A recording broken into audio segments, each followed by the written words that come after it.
Ayun, may napakalapad na payong na corals mga lods. Sa totoo lang, kinakabahan agad ako. Baka magandang pang-ulam ang nakatira dito. Uy, may kulay brown lumangoy sa ilalim.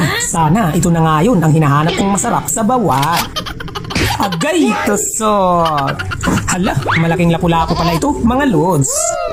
Tapos may papalapit sa akin, napakalapad na bagangan, mga lods. Wow. Sabaw ka na rin ngayon. Agay, tusot! Grabe, malaki pala. Wow. Paniguradong hindi tayo mabibitin ito sa sabaw.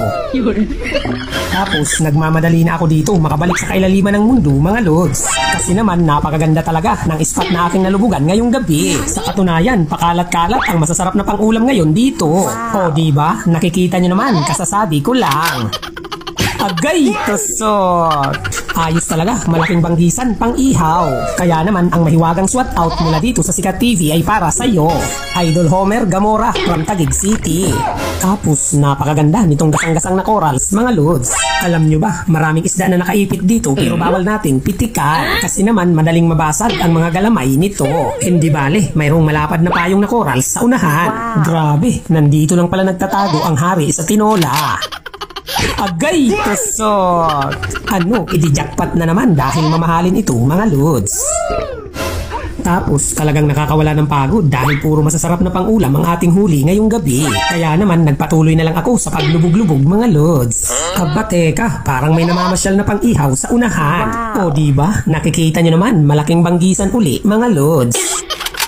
Agay, tusot! Grabe, parang inantay niya talagang aking pagdating dahil gusto niyang magpaihaw.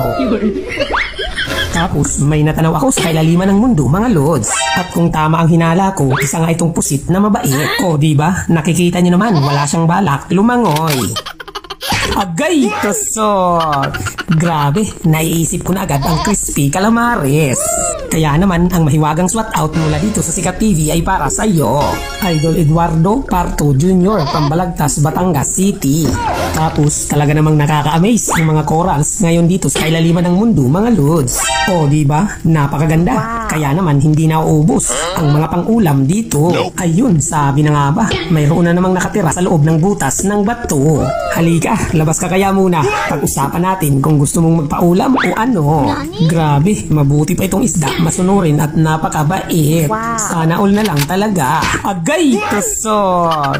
Malaking banggisan na naman, mga lods. Panalong-panalo sa inihaw. Tapos, nagpatuloy pa nga ako sa pag-explore sa mga naglakihan at nagagandahang mga bato dito sa kailaliman ng mundo, mga lods. Kailangan kasi nating magtiyaga para naman makahanap ng magandang biyaya. Hala, ano itong